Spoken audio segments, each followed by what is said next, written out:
o que é diversidade para você? Não é só diversidade de gênero, não é nada disso. Acho que é diversidade de conhecimento, diversidade de opiniões e de ideias. Eu acho que tudo isso, e elas se complementam. O ser humano não foi feito para viver sozinho. E a gente nasce com o princípio de que se eu não tiver alguém me ajudando, que é minha mãe, eu não vou conseguir Só. sobreviver.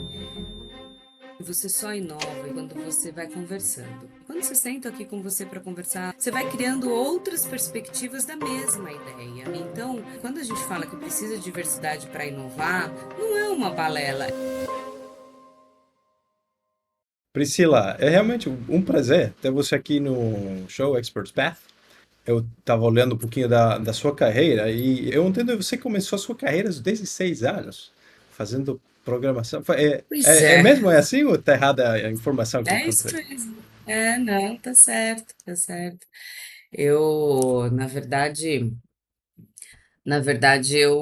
eu fiz o colegial técnico, o high school técnico, pra, porque assim, a história é assim, eu venho de uma família muito humilde, assim, muito Sim. simples, né? Minha mãe sempre foi dona de casa, o meu pai caminhoneiro, então, ou seja, é uma família, minha mãe falavam assim, vocês precisam estudar. Não vai ter como pagar uma universidade ou alguma coisa nesse sentido, então vocês façam um colégio técnico para vocês já poderem trabalhar e ter uma profissão. Então essa era a, a ideia dela, ela achava que o colégio técnico fazia com que a gente já tivesse uma fonte de renda sem ser outros trabalhos.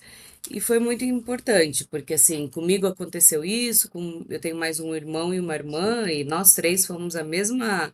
Eu vou dizer assim, ela fez o primeiro start, o setup igualzinho. Depois cada um tomou seu rumo, mas Sim. ela fez certinho, né? E então eu fiz processamento de dados no colégio. Então, quando eu estava no segundo ano do colégio, eu já comecei a trabalhar, fui fazer estágio. E, e de novo, assim, foi a minha mãe que arrumou, assim, para mim, sabe? Ela tinha um primo Ó, que trabalhava numa empresa, ele era de tecnologia, e ele deixou eu trabalhar lá, mas eu não ganhava salário, só ia lá e trabalhava. No primeiro ano eu não tinha salário, no segundo ano eu tive um salário de estagiário, mas no primeiro ano não tinha salário. E era meio período, sabe? Eu estudava sim. de manhã e ia lá à tarde.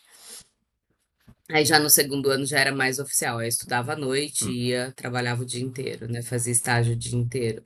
Então foi isso a história, né? Então eu comecei aos 16, com 18, e aí quando eu saí do colegial, eu foi muito importante, porque nessa época eu pude procurar emprego de programadora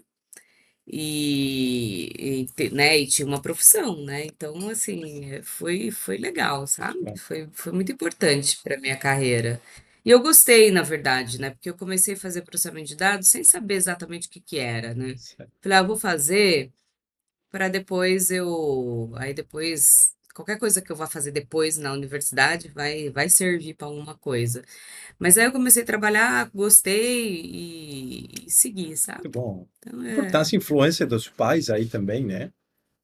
Sua mãe aí, né? super, Como que falam super. para o português? Pegando Super. no pé, a expressão, não lembro, mas A mulher era muito chata, mas tá aí pertinho, mas olha, olha a influência de uma boa mãe aí. não. No outro dia eu li no LinkedIn que mães chatas criam filhos direito, sei lá, alguma coisa assim. Eu falei, poxa, posso ser prova disso? Outro dia minha mãe falou, era muito chata, né? Eu falei, mãe, mas faz E parte, claro, né? Faz faz parte parte. mesmo. E aí então você É, começou a trabalhar e eu entendo que numa a história é muito longa, eu tenho ouvido aí a sua história em outras ocasiões também, mas aí você passou de tecnologia, de dados, programação a vendas. É assim é, mesmo. é. É assim mesmo, porque o que que acontece, né? Então eu comecei com isso, com programação, aí fiquei durante. A primeira empresa que eu falo que eu trabalhei eu comecei muito cedo, mas eu trabalhei em poucas empresas, sabe, Damião? Eu trabalhei em 5 empresas no máximo. Hum. 5 empresas. Então, a segunda empresa, quando eu entrei, eu fiquei 8 anos lá, e lá, basicamente, eu fiz toda a parte, eu trabalhei, era técnica, depois eu fui para a área mais funcional, trabalhava com implementação de ERP, e aí em 2002, em 2000, na verdade, em 2001, nessa empresa primeira que eu trabalhei, ele abriu uma incubadora. Então era uma incubadora, né, uma área que desenvolvia aplicativos para smartphone. Estava começando no Ah, Brasil, tá. sabe, os smartphones. E aí eu fiquei lá, e daí eu fui para Hyperion, que era a área técnica, que era a área comercial. Não chegava a ser vendas, era pré-vendas. O que faz o pré-vendas? O pré-vendas faz toda a parte técnica da venda, né? Então, ou seja, para você convencer o cliente a comprar, então você faz toda a parte técnica. Então, além da explicação técnica, também, se tiver que fazer prova de conceito, se tiver que fazer alguma coisa para o cliente entender. Então, eu trabalhei nesse projeto, sabe? Daí eu fui para. Nossa, eu tô meio gaga hoje. Mas aí eu fui para Hyperion como pré-vendas. E a Oracle comprou a Hyperion. Quando a Oracle comprou, eu continuei em pré-vendas durante um tempo. E depois fui para vendas. Mas enfim, assim. Na verdade, a pré-venda já é a área comercial, né? Já não é mais a área técnica de Sim. implementação, é a área comercial, né?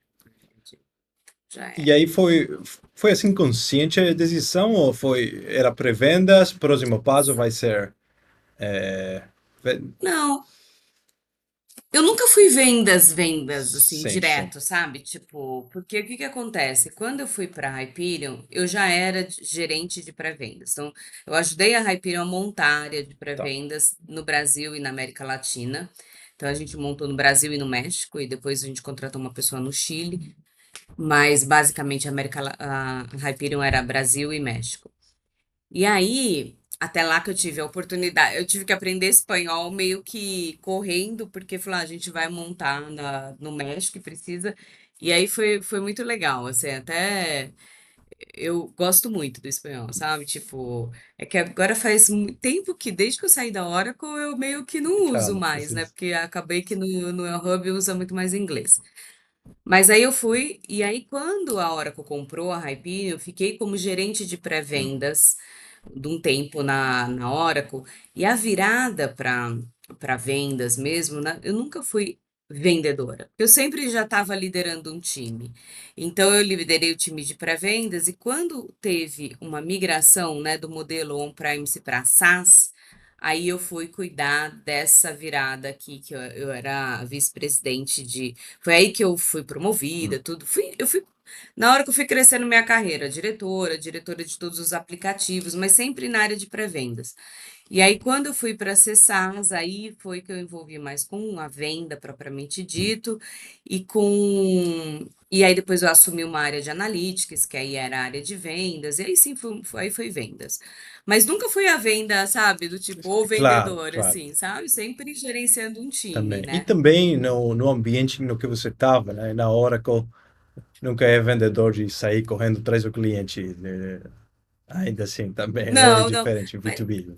é, Mas você sabe que, assim, essa ida minha para a área comercial, ela não foi uma coisa super consciente, Uhum. não. Aliás, eu achava que eu nunca ia para a área comercial, porque eu não sei se você sabe, mas toda vez que alguém vai implementar um software de ERP, a maior briga era com a área de vendas, que, o cara vendeu errado, o cara vendeu mais do que tem, aquelas conversas todas. Eu falava, cara, nunca vou, porque eu nunca vou mentir para o Hum. cliente, sabe? Então, mas aí eu fui, nunca menti, vou te falar a verdade, Muito assim, bem. é muito engraçado, porque, assim, a gente sempre, isso é uma coisa que eu tenho muito orgulho, assim, sabe? De que outro dia um cara falou, mas vendedor é toda uma galera meio. A palavra foi ruim, assim, uma galera meio que Enganadora, né? entre Assim, aspas, é meio malandro, assim, sabe? Cara, eu concordo zero com isso, porque eu acho que a gente pode sim ser um- uma área de venda, ser vendedor, com ética, com a verdade, então, enfim, então, sempre foi assim. Então é isso, aí eu fui para a área comercial e a hora que é uma escola de Sim. vendas, né? Na hora que eu, qualquer lugar que você trabalhar, você pode dizer que você está trabalhando na área comercial, né? Então, Aí, porque todo lá é só vendas, né? E, Assim. e, e você para pensar, e você pode ter todas as funções do mundo, sei lá, HR, finanças, tecnologia e tudo, É, mas nada funciona se você não está vendendo. A venda que exato, começa a Denis, roda girar, exato. né? Acho que assim é a palavra, girar. E se parou de vender, morreu, sabe? É isso que eu falo sempre para todo mundo. Até eu brinco até com meu primo que tem uma loja, assim, cara, se você não crescer, você vai morrer e você não tem que É vender, assim, entendeu? é assim. Então, E um comentário no que você estava é, falando aí também da, daquela noção que tem do vendedor que é malandro, e que precisa mentir e tudo mais. Mas assim, pode ter aqueles, né, aqueles perfis ou aqueles profissionais que talvez, né, assim como tem profissionais em todas as áreas que todos os todos lugares, os em todos lugares, os né? lugares, Mas eu paro exato. para pensar um pouquinho aí, É, então você pode ir lá, você pode enganar, você pode mentir, pode fazer uma venda, mas da segunda você não vai conseguir, né? não faz. Então, É isso, a é pergunta isso. é, o que você tem visto, né, na sua experiência, as qualidades dos melhores profissionais comerciais, né, de vendas B2B falando aqui? Super, super. Acho que assim, Damian, há alguns anos já eu não, assim, eu não acredito mais num vendedor que seja só o vendedor de, eu falo que tomadores de cafezinho, sabe, de relacionamento. Então, acho que isso já faz, já há, tipo, alguns anos, muitos, tipo, 10 anos, assim. Então, acho que isso não existe mais, aquele, o cara que vai lá e conversa e etc.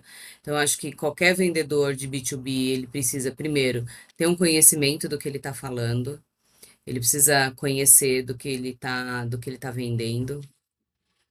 Ele tem que ter a capacidade, a perspicácia de entender o cliente, de entender a necessidade do cliente, sabe? Eu acho que isso é também é outro tema que a gente vê às vezes os executivos querendo vender o jeito que ele quer. Então, entender um pouco o cliente, ter. Para mim, a sacada é essa, que você conseguir entender bem o cliente e ver como é que você vai oferecer seu produto para aquilo que ele precisa e que às vezes foge do seu pitch da Uhum. empresa, mas, assim, como é que você tem a perspicácia, a velocidade de se adaptar com aquilo que precisa ser dito, né? Eu acho que isso. E você falou uma coisa anteriormente que para mim é crítico, a questão da confiança, né? Eu acho que eu não acredito no vendedor de cafezinho, mas eu acredito no vendedor que cria uma relação de confiança com o cliente dele. Sabe? Você tem que criar uma relação de confiança, de que o que você está oferecendo não está só empurrando para o cliente qualquer coisa, que você está oferecendo alguma coisa que faça sentido também para ele. É, Então, eu acho que assim, e obviamente a questão básica do vendedor, óbvio, de conseguir se relacionar, de conseguir entender a complexidade, ainda mais hoje em dia em vendas complexas, que você pega, né, se você pegar até o próprio El Hub, onde eu estava, que a gente parece simples, mas não é. É uma venda complexa. Você tem que conversar com TI, você tem que conversar com a área de segurança de dados, você tem que conversar com RH, o pessoal. Então, ou seja, toda essa complexidade que tem dentro das vendas, o executivo tem que ser rápido, tem que entender isso, sabe? Ele tem que entender isso rápido. E então eu acho que os principais pontos para mim é isso, assim, sabe? Você ter são esses, ter essa perspicácia, entender do que está falando, não ir lá só, é, não ir lá só de relacionamento e tentar Hum. vender e tentar empurrar alguma coisa que não faça sentido para o cliente, Sim. sabe? Eu penso um pouquinho como eram as vendas antes, quando os clientes não tinham informação tão facilmente acessível, né, eles não iam na internet, podiam procurar. Então, antes o trabalho do vendedor era informar, educar um pouquinho. Agora a coisa é um tanto diferente. Então, como você cria aquela confiança com o cliente? Quais são aquelas coisas que aumentam a confiança entre duas partes aí? Eu acho que, assim, por mais que ele saiba onde buscar, que é exatamente. antigamente, vou fazer um Uhum, parênteses aqui, né? Quando eu falava que as pessoas não precisam, que é a questão dessa de que as pessoas já sabem o que que é. Você imagina, eu usava um exemplo assim, você ia comprar um celular, o vendedor da loja tinha que ficar te explicando o que era o celular. Hoje em dia, você chega na loja, você já sabe tá, o que você tá. quer, né? Então, como é que o vendedor agrega valor ali, né? Então, se você fizer a mesma analogia, é a mesma Uhum, coisa para a vida, mesmo o B2B, né? Então, acho que onde você cria confiança é mostrar. Eu amo cases, sabe? Os cases de outros clientes que fez, ou alguma coisa, ou algum cliente que você já foi. Então, eu falo que você contar as histórias, você contar os cases, você contar o que já viu naquilo lá, traz essa confiança e essa confiança para o cliente. E além disso, obviamente, que aí também você vai, né, o seu a sua própria negociação com o cliente, que não seja aquela coisa extorquir o uhum. cliente, ou seja, como é que nós vamos fazer isso da melhor forma para os dois. Eu acho que isso também passa pela negociação. E tem um outro tema é, que é entender onde é a dor. Por que que ele não está comprando de você? Porque ele pode não comprar por uma questão de budget, mas ele pode não comprar por uma questão de, cara, eu não estou confiante em alguma coisa. Alguma coisa está deixando ele preocupado. Então, é entender, quando eu falo da perspicácia, é entender qual é o bloqueio. Vou te dar um exemplo. Uma vez a gente estava vendendo um banco não dos maiores, mas um grande banco Isso aqui no aqui na Brasil, Oracle? vendendo. Ou não? No what? Não, Ah, no aqui não Hub. é o Hub, que também era B2B. E a gente vendia para o RH, então assim, já tinha conversado com todo o time, já tinha, tipo, quando eu entrei, né, no processo, já tinha ido várias vezes com, até quase ali e não assinava. E aí eu tive uma conversa aí eu marquei uma reunião com o CHRO, né, com o VP de pessoas.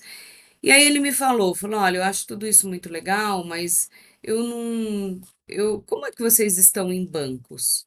Como é que vocês estão? Eu acho que isso não é para os executivos, não é para banco isso. Eu acho que é para o setor financeiro. Acho que isso é para outra coisa. É para varejo, para o pão de açúcar. Isso aqui as pessoas daqui não vão usar. E aí, assim, simplesmente a gente conversou, mostrou para ele vários casos de bancos, tanto no Brasil como fora do Brasil, mostrou, tipo, outros casos, qual era o número de pessoas que aderiam ao produto, né? Porque o grande desafio do El Hub é quanto que a pessoa compra e vai realmente usar. O maior receio do RH é eu pôr um negócio e depois as pessoas não usarem. E aí, então, assim, como que a gente fez isso? Como é que a gente fazia esse processo de adesão, de engajamento, etc.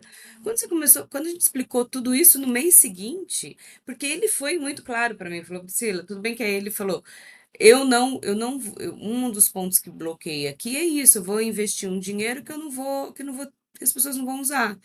Então, assim, e isso que eu acho que a executiva que estava no momento já tinha que ter entendido, sabe? Do tipo, não, eu acho que ela já tinha que ter entendido, Uhum. não. Às vezes ele nem fala pro executivo, né? Ah, então é isso que é importante a gente entender para poder ajudar. E você sabe que essa é uma coisa, você perguntou das características de um bom executivo. Outro ponto que eu sempre digo, ele tem que usar toda a máquina de vendas da Uhum. empresa. Quando eu falo que é a máquina de vendas da empresa, usar todo mundo. Por exemplo, nesse caso, a executiva ela tinha ido até um determinado momento. Ali, para conversar com o CHRO, eu precisava ir. Então, assim, usou eu, no caso da Oracle, usa todos os diretores, os executivos, o Luiz, usa todo mundo, sabe? Você tem que, é isso que o bom vendedor, ele consegue mexer todos os pauzinhos e pôr todo mundo, eu falo o seguinte, pôr todo mundo para trabalhar para ele, sabe? Põe todo mundo para trabalhar para ele. Então, essa também é uma característica importante. Porque se você ficar com aquela coisa do ego, né? Eu tenho que fazer, eu tenho que entregar, eu tenho que ser o super-herói, não vai rolar. Já não vai, né? Esse é um grande desafio da venda. E tem muito ainda, né? O time de vendas tem um pouco de ego, assim, né? É. Então, esse é um desafio também, E viu? falando, e, e Eu falando acho. nisso, você acha que tem uma personalidade? Porque o pessoal acha que para você ir lá e trabalhar em venda, ser comercial, que tem que ser extrovertido, que tem aquela personalidade muito de se relacionar muito fácil com as pessoas. O que você acha disso? Tem uma personalidade específica que faz bons profissionais das vendas ou? qualquer um pode ser se quiser, né? Ah, eu acho que acho que a parte do princípio é que tem que gostar de gente, né? Assim, não dá pra você ser venda se você Claro. não gostar de se relacionar e não gostar de. Eu falo assim, parte do princípio é que tem que gostar de gente, de estar com as pessoas, de conversar com as pessoas. Agora, o extrovertido, essa é uma coisa muito interessante, viu, Dami? Porque eu não sou uma pessoa Hum. extrovertida. E às vezes eu mesmo me pegar e falar, gente, será que tem que sair, né? Com o time gritando, uhul, Ah, bababá, bem, e dananá. Cara, ferrou, eu não sou sim, assim, sabe? E eu não acho que isso nunca fez falta. Eu não acho assim, não é que eu sou introvertida total, claro. mas assim, eu não sou a uhul, sabe? Tipo, que tem, né? Tem Aquela sim. galera que, vamos lá, e darará. Eu sou médio. Então, eu acho que também não dá para ser nada, né? Tem que ter um Hum. pouquinho. Então, eu acho que não, acho que a pessoa não precisa ser extrovertida. Eu acho que o princípio é esse, tem que gostar de gente, tem que gostar de conversar, você tem que gostar de estar lá com as pessoas. Então, é gostar de ouvir histórias, de contar histórias. Eu acho que um bom vendedor também é um bom contador de Também. histórias, assim, sabe? Então, assim, então eu acho que é isso, tem que ter essas características. Agora, não precisa ser a pessoa da Claro. galera, sabe? Acho que não precisa, não. Às vezes Sim. facilita, óbvio, É, né? Mas eu acho que não há necessidade, verdade, não. verdade. Você estava falando sobre aquela situação com o VIP de RH aí, que é, né, Aham, do lado do banco, das finanças. Se você não tivesse tido aham. aquele case study, né? Ou melhor, outra pergunta. Quando você não tem aquele case study, né? Aquela prova, o que precisa fazer, né? Então, aí vai de negócio para Uhum. negócio, né? Mas eu acredito assim, a partir do momento que você não tem, você tem que ser muito claro com o cliente e aí negociar nessas questões, nessas condições, perdão. Nessas condições, olha, se hoje eu não tenho um case em bancos, vamos pegar esse exemplo, se a gente hipotético, se hoje eu não tenho um case em banco, mas vamos trabalhar juntos para a gente fazer você o primeiro case. E aí você vai ter que entrar em alguma questão comercial, alguma questão de negociação, né? O que que você vai ceder para o cliente ou ajudar o cliente para que ele seja o seu primeiro case, né? Eu acho que essa é uma coisa importante. E aí passa pela confiança, porque se eu fico insistindo com ele, exemplo, e não sou clara com ele que, olha só, infelizmente no Brasil, ou eu não tenho um caso de banco, em bancos, então, e fico insistindo que ele tem que, sem trazer isso para a mesa, e nunca ia sair um Uhum. negócio, né? Porque imagina se eu não tenho um case, eu tenho que conversar com ele, cara, não tenho, mas o que que a gente pode fazer para que a gente possa. Criar o primeiro case, né? E que você seja essa pessoa, que você seja esse protagonista. E tem um lance também, né? Em qualquer um dos negócios, tá? Tanto em TI como RH, em qualquer um dos negócios. Você não pode esquecer que do outro lado da venda tem um ser humano. Um ser humano que toma as decisões tanto quanto ele toma se vai comprar uma roupa, um sapato, entendeu? Óbvio, guardadas as Tá. proporções, mas a forma de tomar decisão ela não muda absurdamente, sabe? Então, do outro lado também tem um ser humano, tem que entender um pouco quais são os principais motivadores dele, o que que ele, né, o que que impulsiona ele a fazer, a comprar com você, a fazer essa compra, né? Então tem lá o cara que gosta de ser tem o mais que quer ser mais estrelinha do outro lado, estrelinha não, que quer Uhum. mostrar o trabalho que ele está fazendo, tudo isso. Tem os que já são. eh, Aí tem diversos perfis, então tem que entender. Tem um que tem um projeto para entregar, isso faz parte lá do entregável dele, do bônus dele. Então, assim, esse para mim que passa pela confiança, Uhum. sabe? Para você conseguir estabelecer essa conexão com o cliente para entender o que é que tá parando, Sim. né? E principalmente quando você vende um produto que ele é, em teoria, todo mundo gosta, tem outros desafios, sabe? Eu acho que tu tem um desafio. Quando não gosta, tem que ir lá empurrar, explicar, não, não. Quando você vende um que todo mundo gosta, mas é super difícil, porque ninguém te fala um não, eu não Ah, quero. claro. Aí é que mora o perigo, assim, sabe? Na minha visão, aí o perigo é maior, porque assim, foge do teu controle. Você fala, não, olha, super legal, tal, é, e te dá uma desculpa qualquer. E aí o executivo não consegue, se o executivo não consegue avaliar se isso, putz, vai vir, não vai Uhum. vir, sabe? Então, dentro do ciclo de vendas, quando o cliente não fala não, é muito pior, né? E a gente na Fica aí América Latina, por no exemplo, tem ar, algumas né? culturas que é super difícil.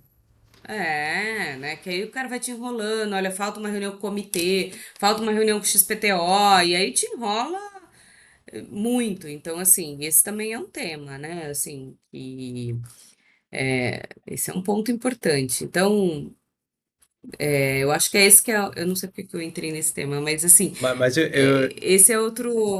é É, pela questão da confiança. É, hum, você acha que porque eu tenho visto isso também, né? É legal, legal, sim, legal, tudo. Mas nossa. você acha que é uma questão cultural do pessoal da América Latina? A gente ter dificuldade em dizer não por não Ah, parecer, para não ficar assim. eu acho. Sim, as pessoas não querem dizer não, né? Assim, é, são poucas as pessoas, não poucas, mas ainda mais depende, né? Você ainda vai com tecnologia, ok, mas quando você vai para RH, são pessoas que são. Ah, eu acho que é mais difícil a gente dizer não em geral, sabe, Damião? Eu acho que é mais difícil. Até a gente, né? Não sei, até Argentina, por exemplo, você vai na Argentina já tem uma cultura um pouco mais diferente, é um pouco mais direto, que eu amo, porque eu acho que é muito importante a gente ser mais direto. Você vai para os Estados Unidos?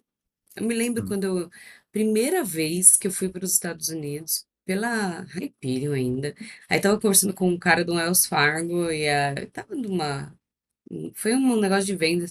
Aí eu falei assim para ele, nossa, que legal, então, tipo, vamos trocar cartão? Ele olhou para mim e falou, por que eu vou trocar cartão com você?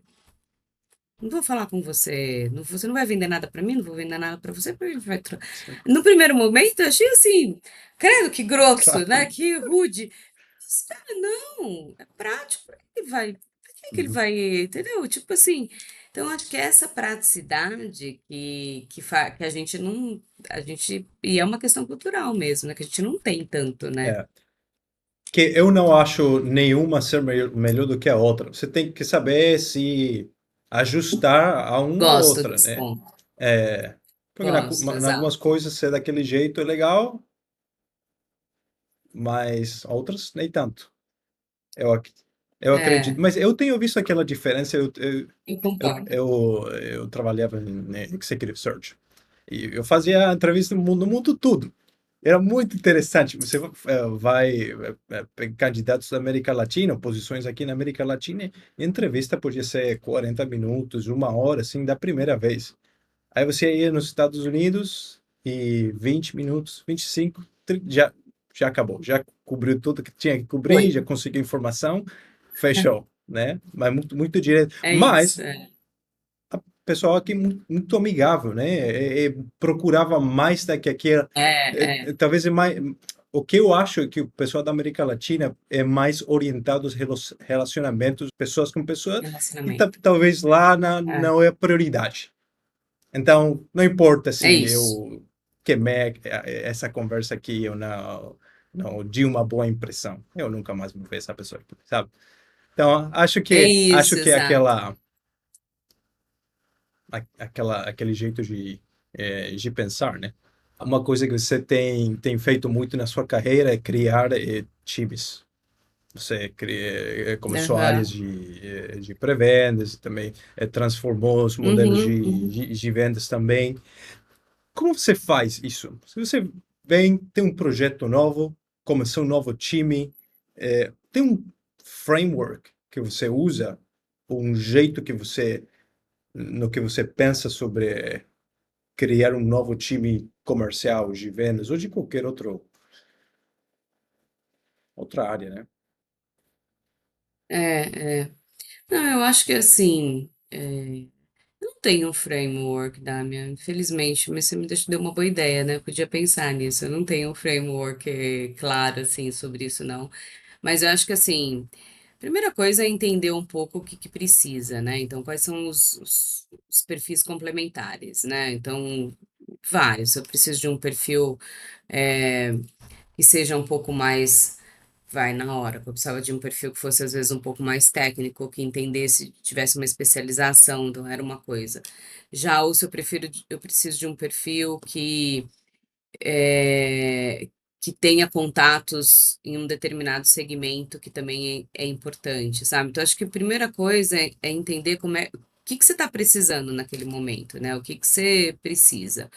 Então, vou dar outro exemplo, né? Quando eu vim pro El Hub, eu precisava de pessoas com relacionamento no C-Level e em RH. Então, um dos diretores que a gente contratou era uma pessoa que veio dessas empresas de clube de relacionamento. Talvez ele não era o executivo de RH, mas era uma pessoa que tinha sabia fazer essas conexões. O outro, a gente pegou um diretor que tivesse lá, que conhecesse toda a parte do Nordeste, que era outra região que a gente precisava crescer. Então, acho que esse é o ponto que a gente tem que olhar, o que que a gente precisa. E montar um time diverso nesse sentido, sabe, Damian? Esse é meu ponto.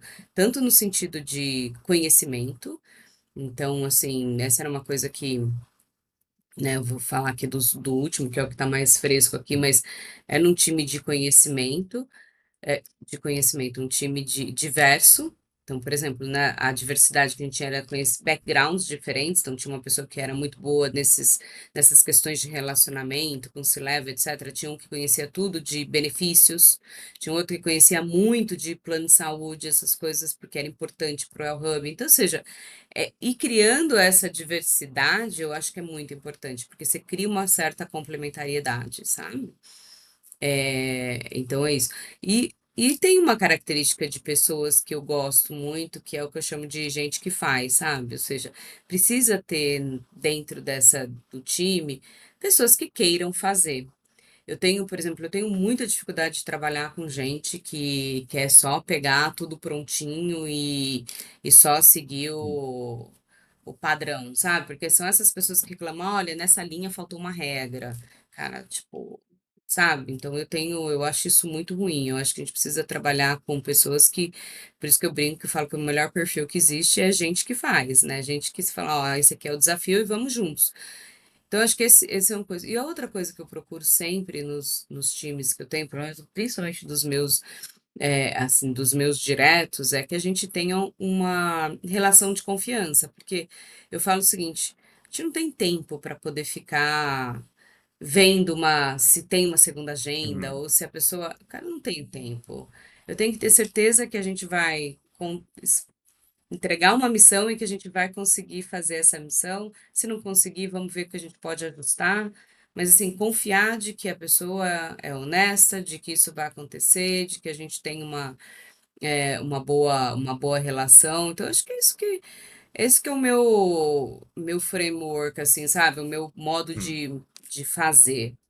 Enquanto você falava, estava lembrando você fez um post no LinkedIn. Eu até fiz um comentário lá sobre a questão da diversidade, o Ah, talento sim, que cada um, a gente foi abençoado com capacidades, com habilidades únicas, né? E nem todo exato. mundo consegue fazer tudo, né? Ninguém é bom em tudo, né? Então, aí que você precisa Não. do time. Você falou uma questão lá que é a diversidade. Por que você acha que é importante aquela diversidade nos times, né? E o que é diversidade para você, né, naquela questão? Excelente pergunta, assim. Eu acho que, assim, a diversidade, para mim, ela passa por todos os pontos, por todos os aspectos. Não é só diversidade de Hum. gênero, não é nada disso. Acho que é diversidade de conhecimento, diversidade de opiniões e de ideias. Eu acho que tudo isso, e elas se complementam. Mais do que se complementar, um ajuda o outro, sabe? Nesse sentido. Porque eu parto do princípio seguinte: o ser humano não foi feito para viver sozinho, senão a gente viveria sozinho. Então, desde quando a gente nasce com o princípio de que se eu não tiver alguém me ajudando, que é minha mãe, eu não vou conseguir Só. sobreviver. Então, assim, acho que essa é e aí eu acho que cada uma das pessoas, elas têm onde você é bom, onde você não necessariamente é tão bom. Então, e não por isso você é melhor ou pior do que o outro. Simplesmente Diferente. são diferentes. São diferentes. E aí, por que que eu acho que é importante a diversidade, assim, nesse sentido? E de verdade, assim, eu acho que a diversidade em conhecimento, não é conhecimento de conhecer as coisas, mas a diversidade em forma de pensar é crítico, sabe? Porque assim, ó, eu vou te dar por exemplo, você pega uma empresa que só tem pessoas sei lá, vamos chutar Uhum. qualquer empresa, vamos supor, você pega uma pessoa que só vê, que veio pessoas você que trabalha com executive search, vai, sei lá, de uma consultoria X. Se todo mundo trabalha, todo mundo tem o mesmo framework de trabalhar, é complexo. Porque eles se comunicam iguais. Se você observar, eu observei muito isso, porque eu trabalhei aí meus últimos anos muito com ex-consultores. Para mim, eles são muito parecidos. Muito parecidos. A fala é muito parecida, o que é fantástico, tá? Assim, muito organizado, muito. Não é ruim, é muito bom. Só que tem momentos que não dá para você seguir Estrutura, essa, né? Essa. Aham. essa estrutura boa, essa estrutura. Tem momentos que você tem que ter outras capacidades, você tem que ter outras visões. Nem tudo é A, B, C, né? Tem que ter velocidade de reagir. Então, tem momentos que eu acho que, e aí é onde entra o outro perfil, que é a pessoa que talvez não tenha. Então, é esse que eu acho. Acho que assim, a gente tem que entender e valorizar cada um. É porque não é igual a mim que não serve. Serve. Deixa eu só entender. Só que ele tem que estar no lugar onde que ele vai agregar com aquele conhecimento dele, né?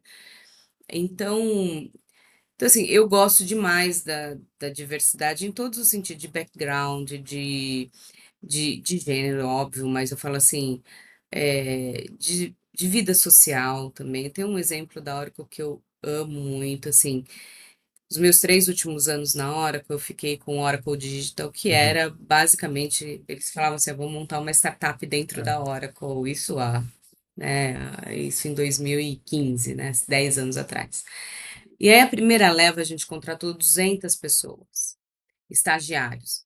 E a primeira vez a gente contratou estagiários só de boas universidades. Desastre garantido, porque o que que aconteceu? Ia chegar aqui, ia ser basicamente, era BDR, que era fazer prospecção por telefone, ou seja, o cara não era zero motivado para fazer Claro. isso, né? Aí a gente reajustou. Não, vamos ajustar. Vamos criar um perfil, vamos determinar o que é importante, né? E fazer isso. Bom, o resumo é que a gente no final tinha um menino, não me esqueço dele. Ele era super, sabe, vinha de uma família, vinha de uma história, já tinha viajado o mundo, aquela coisa toda com, sei lá, 20 anos, 20 e poucos anos. E veio uma menina ela era, ela já tinha trabalhado em outros call centers, tinha que vender para comer, não para comer, mas digo assim, para Claro. se sustentar, assim. E essa junção foi assim, foi fenomenal, porque ele mostrava para ela uma outra perspectiva de vida, assim, que ela podia viajar, que ela podia aprender inglês. E ela mostrava para ele assim, meu amigo, tem meta para cumprir, você tem que cumprir. Não é essa coisinha de tá tudo bem. Os 2 juntos voaram, assim, sabe. Esse é sempre o exemplo que eu dou. Ela foi para fora, foi fazer curso de Incrível. inglês, fez intercâmbio. Eu acho nem até faz um tempo que eu não vejo no LinkedIn, onde ela perdi o contato com ela. Com ele menos, até hoje tem, ele tá hoje acho que na DocuSign, É. enfim, em vendas. Os meninos estão voando e, assim, a importância de ter os 2 juntos, a importância de criar esse lugar onde todo mundo, né, onde tem perspectivas de vidas completamente diferentes, né? E backgrounds diferentes, e um ajudou o outro. Então, é isso que eu acredito, sabe? Quando eu falo de diversidade, para mim a diversidade Isso. passa por isso, passa por, né? e um ajudou o outro. Então eu dei esse exemplo só para tangibilizar um pouquinho o que que eu acho, porque cada um. E ela era um É, avião, assim, legal. sabe? Tipo, ela falava até rápido, sabe essas Sim. pessoas que falam Cheia de assim, energia, e né? o menino lá, ele até usava assim, até a vestimenta. Eu disse, cara, agiliza, sabe? Então foi muito bom. Então eu gosto muito de contar esse caso, porque esse exemplifica o que eu penso de E, diversidade, e- e- sabe? e eu penso exatamente o mesmo, que não é questão de gênero ou como você se vê, a sua aparência, não tem nada a ver com isso. Mas Não, tem que ver com aquele background, aquelas perspectivas, visões, habilidades, crenças diferentes e um se exato. beneficiar do outro. Então, isso que faz a diversidade. Cria aquela É, eu acho. sinergia, junta aqueles dois mundos e cria algo muito melhor, sabe? Então, Muito maior, exatamente isso que eu falo, assim, sabe? Quando você junta essas duas coisas, saiu uma coisa muito maior, né? É muito legal, eu gosto muito, yeah. eu gosto Mas muito. acho que. Fala aí. Não, até porque eu acho, eu gosto muito desse lado da inovação, da gente criar outras coisas. E eu acho que você só inova e você só cria coisas quando você vai conversando, né? Eu, nesse meu último mês aqui de fevereiro, tem sido muito interessante. Porque você parte de uma ideia e quando você senta aqui com você para conversar, eu sento com outra pessoa para tomar um café, para conversar, você vai criando outras perspectivas da mesma ideia. Não estou dizendo que é. E aquilo vai criando uma forma diferente, sabe? Então, a inovação, quando a gente fala que precisa de diversidade para inovar, não é uma balela. É por Uhum. isso, porque assim, e eu acho que você inova, você dá corpo para as coisas a partir de conversas, não precisa ser um brainstorm super estruturado. Sim, Conversa. Você conversa com você aqui e fala, putz, olha só, aquele negócio que a gente estava pensando, aí conversa com outro. Então, eu acho que é muito mais uma. E aí é onde entra as conversas diferentes. Porque se eu tiver uma conversa igual com todo uhum, mundo, vai sair alguma coisa muito claro. igual. Não, exatamente isso. Você está falando em inovação e, bueno, nesses últimos anos que você estava na WebHub, teve uma transformação importante aí, né? Que foi do Gympass a WebHub. Por que ele fala um pouquinho de como foi aquela transformação, sem dar detalhes internos, obviamente, né? Claro, claro. Não. Mas não tem muitas oportunidades, não existem muitas oportunidades de estar numa empresa daquele jeito no meio da transformação. Nem todo mundo tem a oportunidade de estar lá naquele momento, né? Como foi isso aí para você? É. É. Mas você sabe que eu tenho várias histórias nesse sentido, né? Eu tive no momento de transformação de on-premise para SaaS, eu tive no momento Você teve vários. de quando a gente estava trazendo rede para o Brasil, né, para poder smartphone. Então, assim, foi bem legal. Quando esses dias, né? Esses dias não. Quando você olha para trás, eu falo, cara, acho que eu sempre tive nesses momentos de transição, assim, das coisas. Mas óbvio que no El Hub foi bem marcante. Graças a Deus, né? Eu falo que Deus está sempre junto comigo, que eu consigo estar Sim. nesses lugares, né? Nesses momentos. E tá ali. E aí, como é que foi essa transformação, né? Você imagina que se tinha uma coisa que até me incomodava um pouco quando eu cheguei no El Hub, gente, nós somos uma empresa de um produto. Uhum. Então, você imagina, eu vim de uma hora que eu vendi aplicativos que tinha milhares de produtos para ir para uma empresa onde vendia um produto. Então aquilo me deixava um pouco ansiosa, mas assim, eu falei, vamos entender primeiro e ver o que que acontece.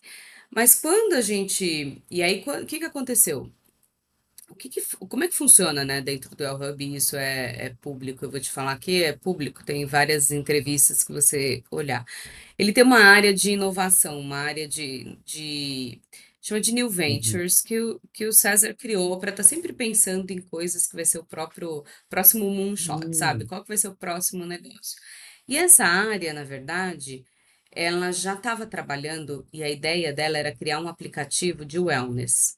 Desse aplicativo, então, ia ter o Gym Pass para atividade física e ia ter um outro aplicativo de wellness. O que aconteceu foi que quando veio a pandemia, ela precisou a gente precisava entregar alguma coisa para os clientes. E aí foi a ideia de falar, poxa vida, então pera um pouquinho, em vez de eu criar um outro aplicativo, que, by the way, esse aplicativo estava previsto para ser lançado no final de 2020, em vez de eu criar outro aplicativo, eu vou colocar isso para os clientes usarem. E aí eu falei, cara, olha só, gente, podemos ir, porque minha vida inteira vem de software. Software é um produto inacabado, por definição. Então, a gente sempre vendeu as coisas betas ali e foi isso que a gente fez. Então, a gente começou a colocar para os clientes, falar, olha só, a gente tem aqui uma parte de aplicativos para poder não deixar vocês sem produto, porque a gente ficou só 3 semanas sem, 2, 3 semanas sem nada para oferecer. Porque quando fecharam as academias, acabou o produto. O produto do Ah, Gympass era você ir para a claro. academia, né? Então você imagina que divertido que foi para mim. Tinha um ano de empresa, né? Eu entrei em final de 2018, em 2020 eu rodei 2019 inteiro, em 2020 pof, né? Tanto é que a gente foi para casa, o lockdown, estava num hotel Ó, fazendo kickoff, sim, sabe? Fazendo um treinamento e dali foi todo mundo para casa. Então, assim, o que que acontece? Eh, e aí a gente começou a colocar isso para os clientes, falou: "Olha, isso aqui vocês vão", o mesmo conceito da academia que você tem né, o El Hub, você pode ir em diversas academias, com o El Hub você vai poder usar diversos hum, aplicativos já de mercado na versão premium. Porque qualquer aplicativo que você pega, tipo o Strava, para você usar a versão premium, você tem que pagar. Mesmo que for pequenininho, mas você tem que pagar. Então, assim, então, em vez disso, eu trago o aplicativo para a plataforma e uso o mesmo conceito da academia. E foi isso que a gente começou a fazer. E aí, quando a gente, nesse meio do caminho, aí criou uma plataforma para colocar personal trainer, que foi muito legal, porque, assim, muita gente que dava aula em hotel, que não sei o que, ficou sem emprego, então conseguiu entrar dentro da plataforma. Teve uma coisa, um movimento muito interessante. Então, em 2020, assim, eu falo que eu acompanhei os clientes primeiro colocando as pessoas em segurança, depois arrumando como é que eles vão trabalhar de casa, porque tinha cliente que não tinha um computador seguro para estar fora da ó, empresa, né? E aí, depois disso, aí veio o pânico. O que eu faço com as pessoas? Então, assim, então, foi aí que a gente entrou muito hum, forte. Então, assim, eu diria para você que a gente vendeu durante a pandemia. A gente não parou de vender, então a gente vendeu durante a pandemia para os clientes, porque começou a vir uma. A pandemia trouxe uma coisa, Damian, assim, ela foi muito ruim em muita coisa, mas ela trouxe um olhar para a saúde das pessoas, olhando para o lado corporativo, sabe? Então, tanto é que se você olhar o mercado de bem-estar hoje, é um mercado é, de trilhões de hum, dólares, né? Porque assim, as empresas hoje não têm mais a opção de não ter nenhuma solução de bem-estar. Mas aí a trajetória toda foi essa mudança. E aí, durante 2021, a gente consolidou, ajustou, e aí sim, o aplicativo ficou um aplicativo só para tudo isso. A gente colocou coisas que, por exemplo, eu me lembro que a gente era um benefício, então a empresa punha, disponibilizava, mas o usuário tinha que fazer uma coparticipação, tinha que descontar uma parte do salário dele. E aí sempre tive muito uma visão de que a gente podia ser o, só, o módulo de bem-estar das hum, empresas. Então, você imagina que as empresas que tem lá o programa de bem-estar, que a maioria delas já tem, melhor ou pior, menos maduro ou mais maduro, mas a maioria delas já tem alguma coisa.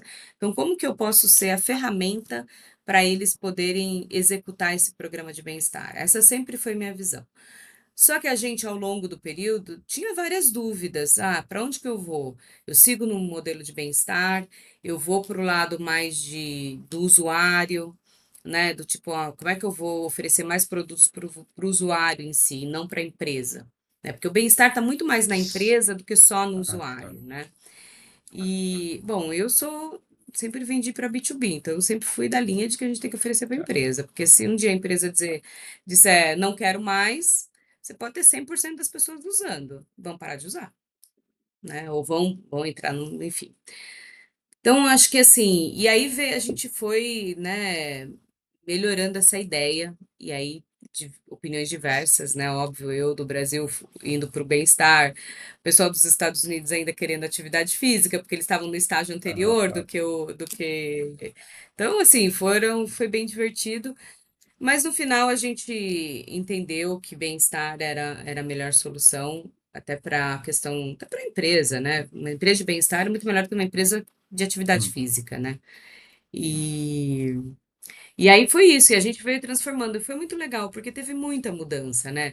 Tinha que ter uma mudança, imagina, a gente vendia atividade física e ia um grupo de pessoas fazer uma ativação dentro da empresa. Acabou isso, né? Não existe mais isso, né? Então, como é que você faz isso para a empresa? Como é que você inclui o bem-estar como uma solução de saúde, assim como está o plano de Hum. saúde? Então, como é que você prova que você tem uma solução de bem-estar, vai trazer retorno, no plano de saúde, que hoje é, sei lá, a segunda maior gasto em várias empresas? Então, assim, então foi essa a transformação que a gente foi fazendo, com o avião no ar, andando, mas, enfim, nunca foi diferente, né? Mas é muito, muito desafiador, porque naquele sentido você pode colocar, obviamente, a solução, mas aí é fazer com que eles usem, com que os colaboradores, todo mundo. Ah, by the way, tenho 2 irmãos que eles usam o Wellhub. Ah, Eles é? Que gostam bastante. legal, legal. Eu É, uso também, eu uso minha é filha, todo legal, não, mundo. mas é bom. Eu gosto demais. Mas aí é você influenciar nos colaboradores para eles ou seja, usarem, né? É, ó, é assim. A primeira pessoa que tem que comprar essa ideia e fazer isso é a empresa. Sim. É o lado do RH, dos líderes. Não é nem tô dizendo, não é nem o CEO só, mas os líderes, a liderança. Por quê? Porque ele e nem precisa ele necessariamente fazer, mas ele tem que colocar os incentivos para as pessoas fazerem. Quando entra o Well Hub, o que que a gente faz? A gente lá tinha uma área que a gente chamava de Well-being Engagement. É uma área específica para ajudar nesse engajamento. Então, tinha várias promoções, e essa área estava muito focada com o usuário. Então, tem gamification, tem várias coisinhas para fazer essas pessoas usarem. Porque assim, quando você coloca na empresa, o heavy user que a gente chama, né? O cara que já vai na academia, ou né, Uhum. a pessoa que já vai, tô falando cara aqui, mas a pessoa que já vai na academia, que já faz, ela vê o benefício de partida. De partida. Qualquer coisa que você vai fazer, ainda mais se você fizer mais de um lugar. Se fizer ir na academia, ir à academia e fizer um pilates, já Tá. compensa. Ou você quiser fazer uma meditação, ter os aplicativos, enfim, qualquer coisa ele já vai compensar. Então, qual que é o grande ponto? É trazer a pessoa para ela começar. Então, a empresa, quando ela coloca, ela tem ali uma plataforma, ela tem X, né? Cada hora vai mudando, mas quando eu saí, tinha 10 aplicativos gratuitos para todo mundo usar. Um para cada pilar. Por quê? Porque aí a empresa, então você imagina, você tem dentro do seu programa de qualidade de vida, um exemplo, um pilar do programa de qualidade, os pilares dos programas de qualidade de vida são, geralmente física, atividade física, nutrição, é, a saúde mental, a saúde financeira, né? E geralmente eu tinha cinco na minha cabeça, eu já esqueci um. Mas enfim, você tem esses pilares básicos. Qualquer programa de bem-estar passa por esses Claro. pilares. E aí, o que que acontece? Então, você imagina que assim, a empresa vai colocar lá uma educação financeira. Eu sempre falo isso porque é o mais esquisito e é o mais simples de explicar. Imagina educação financeira. Por que que a educação financeira faz parte do pilar de bem-estar? Porque as pessoas endividadas, elas ficam estressadas, elas ficam ansiosas, tipo, tudo ruim, tudo. E aí, o que que acontece? Então, as empresas estão investindo forte. Esse tema do educação financeira virou. Ah, o meu quinto era o Ah, sono. Mas, por exemplo, a educação financeira, se tiver endividado, você não dorme. Tem gente que não perde o sono. Como é que ele vai trabalhar bem? Não dá para trabalhar bem, né? Então, e aí, como é que a gente fazia? Para a empresa ia lá e dava uma palestra de educação financeira, eu sempre falava isso nas minhas vendas. Ela faz uma palestra, quantas pessoas você realmente impactou com a sua palestra? Você não conta, você não sabe. Agora, se você vai lá, faz uma palestra e fala, gente, baixa aqui um aplicativo que está gratuito dentro do L-Hub e comece a usar, a empresa começa a medir quantas pessoas baixaram, quantas pessoas estão usando ao longo do período. Então, essa é uma medição para a empresa. E aí você começa a engajar. Então, a empresa tem. E aí ela faz isso. Então, a gente tinha lá aulas online gratuitas. Então, a empresa tem que fazer, tem esse papel, sabe? Porque se a empresa não fizer esse primeiro start, não ajudar nesse processo, só falar, ah, beleza, agora vocês têm um benefício do L-Hub. Geralmente, você vê os percentuais de adesão, as mais engajadas são os percentuais mais altos, tá? Priscila, deixa eu te perguntar, porque você falando isso me fez refletir sobre uma questão aqui. Bem-estar é um mercado de trilhões de dólares que você estava falando.